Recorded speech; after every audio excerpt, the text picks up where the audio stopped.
Hello students, আমি Nitish sir জ্ঞানজ্যোতি coaching সেন্টারের পক্ষ থেকে তোমাদের প্রত্যেককে জানাই স্বাগত। তো স্টুডেন্টস, তোমাদের অনেকের ডিমান্ড ছিল যে স্যার আমাদের সেকেন্ড সেমিস্টারের সাজেশন গুলো কি দেবেন না 2024-এর? অবশ্যই দেবো, কেন দেবো না বাবা। তোমরা ধৈর্য ধরে বসে আছো আর আমি দেবো না, এটা কখনো হয়? হবে না।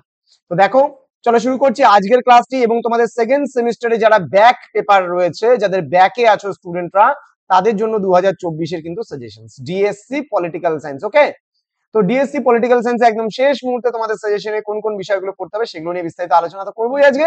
কিন্তু তার আগে বলবো, তোমাদের যারা এখনো চ্যানেলটিকে সাবস্ক্রাইব করনি তারা অবশ্যই চ্যানেলটিকে সাবস্ক্রাইব করে পাশে থাকা বেল আইকন অল প্রেস করো, এবং তোমাদের জুনিয়র ভাই বোন যারা রয়েছে প্রত্যেককে রেফার করো আমাদের ইউটিউব চ্যানেল, কারণ এখানে আমরা বিস্তারিতভাবে প্রচুর কিছু কিন্তু দেবো।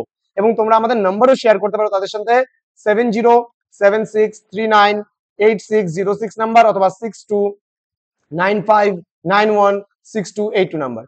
তোমাদের জানো কোর্স ফি যেটা রয়েছে, একটা সাবজেক্টের নোটস নিতে চাইলে 199, দুটো নিলে 299, তিনটে নিলে 399 এবং চারটে নিলে 499 কিন্তু আমাদের পুরো কোর্স ফিটা। তো দেরি কিসের, আজই যোগাযোগ করো আমাদের অফিসিয়াল নাম্বারে ফোন করে। চলো শুরু করছি আজকের ক্লাসটি। পাস কোর্সের জন্য ডিএসসি পলিটিক্যাল সায়েন্স তোমাদের যেগুলো পড়তে হবে, 3 মার্কস প্রথমে আলোচনা করব। 3 মার্কসের কি কি প্রশ্ন পড়তে হবে দেখে নাও একটু। ভারতীয় সংবিধানের প্রস্তাবনা, গণপরিষদ বলতে কি বোঝো, ভারতীয় উপরাষ্ট্রপতি, 4 নম্বর লোকসভার অধ্যক্ষ, ভারতীয় হাইকোর্টের গঠন, ভারতীয় দল ব্যবস্থার বৈশিষ্ট্য, ভারতীয় নাগরিকদের মৌলিক কর্তব্য, বিচার বিভাগীয় সক্রিয়তা, ভারতীয় সংবিধানের বৈশিষ্ট্যগুলি আলোচনা করো। এগুলা যে কোনো 3টা বৈশিষ্ট্য লিখবে যদি আসে।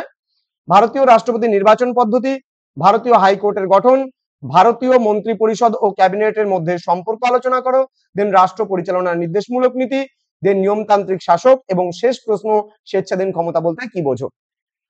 এবার আমরা চলে আসবো 6 নম্বরের প্রশ্নগুলোকে নিয়ে, যে কি কি রয়েছে 6 নম্বরের প্রশ্ন এবং তোমাদের পরীক্ষার জন্য কোন কোন প্রশ্নগুলো অতি গুরুত্বপূর্ণ। ভারতীয় গণপরিষদের লক্ষ্যগুলি আলোচনা করো, দেন ভারতীয় সংবিধানের স্বীকৃত সাম্যের অধিকারের প্রকৃতি ও সীমাবদ্ধতা লেখো, দেন ভারতীয় অঙ্গরাজ্যের মুখ্যমন্ত্রীর ক্ষমতা ও পদমর্যাদা আলোচনা করো, দেন লোকসভা ও রাজ্যসভার মধ্যে কার্যাবলী সংক্রান্ত সম্পর্ক আলোচনা, ভারতীয় নির্বাচন কমিশনের গঠন এবং কার্যাবলী বিশ্লেষণ করো, দেন ভারতীয় রাজনীতিতে জাতি প্রথার ভূমিকা সংক্ষেপে আলোচনা করো, দেন ভারতীয় গণপরিষদের লক্ষ্যগুলি সংক্ষেপে আলোচনা করো, দেন ভারতীয় সংবিধানের সাম্যের অধিকারের প্রকৃতি ও সীমাবদ্ধতা আলোচনা করো। স্ক্রিনশট করে নিতে পারো এগুলো বিষয়। গভর্নরের স্বেচ্ছাধীন ক্ষমতা সংক্ষেপে আলোচনা করো, দেন লোকসভা ও রাজ্যসভার মধ্যে সাংবিধানিক সম্পর্ক আলোচনা করো, ভারতীয় সংবিধানের সংশোধনী প্রক্রিয়াগুলি সংক্ষেপে আলোচনা করো, দেন ভারতীয় সংবিধানের স্বীকৃত স্বাধীনতার অধিকারের প্রকৃতি ও সীমাবদ্ধতা লেখো। এবার আলোচনা করো 12 নম্বরের প্রশ্নগুলো। কি কি রয়েছে দেখো 12 নম্বরের প্রশ্ন। ভারতীয় সংবিধানের সংশোধন পদ্ধতি সমালোচনামূলক আলোচনা করো, ভারতীয় রাষ্ট্রপতির জরুরি অবস্থা সংক্রান্ত বিশেষ ক্ষমতা উল্লেখ সহকারে অন্যান্য ক্ষমতা ও পদমর্যাদার বিশ্লেষণ করো।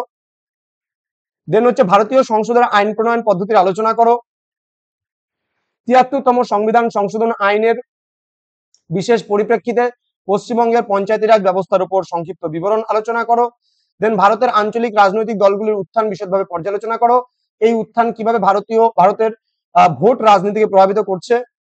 ঠিক আছে, এটা একটু পড়বে। ভারতীয় সংবিধানের ৩৭০ নং ধারার উপর একটি বিতর্ক প্রস্তুত করো। লোকসভা রাজ্যসভার মধ্যকার সম্পর্ক ভেরি ভেরি ইম্পর্টেন্ট। সুপ্রিম কোর্টের এখতিয়ারভুক্ত এলাকা খুব গুরুত্বপূর্ণ একটি প্রশ্ন। ভারতীয় সংবিধানের প্রস্তাবনার গুরুত্ব আলোচনা করো, তুমি কি মনে করো এটি সংবিধানের অবিচ্ছেদ্য অংশ। ভারতের রাষ্ট্রপতি ক্ষমতা পদমর্যাদা ভেরি ভেরি ইম্পর্টেন্ট, 100% কমনের মধ্যে। দেন সুপ্রিম কোর্টের ক্ষমতা গঠন কার্যাবলী এটা পড়বে। নির্দেশমূলক নীতিটা হালকার উপর দিয়ে পড়ে নেবে, না পড়লেও চলবে বলতে পারো। তো জ্ঞানজ্যোতি কোচিং সেন্টারের অফিসিয়াল ইউটিউব চ্যানেলে তোমাদের প্রত্যেককে আরো একবার স্বাগত জানাচ্ছি। যারা এখনো চ্যানেলটিকে সাবস্ক্রাইব করনি, সাবস্ক্রাইব করে পাশে থাকা বেল আইকন অল প্রেস করে দাও। যারা অন্য কোনো সাবজেক্টে ব্যাক আছে, আমরা প্রত্যেকটা সাবজেক্ট তোমাদের জন্য দেবো, প্রত্যেকটা সাবজেক্ট নিয়ে আসবো, সাজেশন গুলো আলোচনা করবো, প্রত্যেকটা বিষয় তোমাদের উজ্জ্বল ভবিষ্যৎ গড়ে তুলবো আমরা, এটাই কিন্তু আমাদের মূল প্রতিশ্রুতি। তোমাদের কোনো কোয়ারিজ থাকলে যোগাযোগ করতে পারো আমাদের সঙ্গে আমাদের অফিসিয়াল নাম্বারে। দেখা হচ্ছে খুব তাড়াতাড়ি পরবর্তী ক্লাস নিয়ে। তোমরা প্রত্যেকে ভালো থেকো, সুস্থ থেকো। Thank you so much, thanks for watching after all, thank you.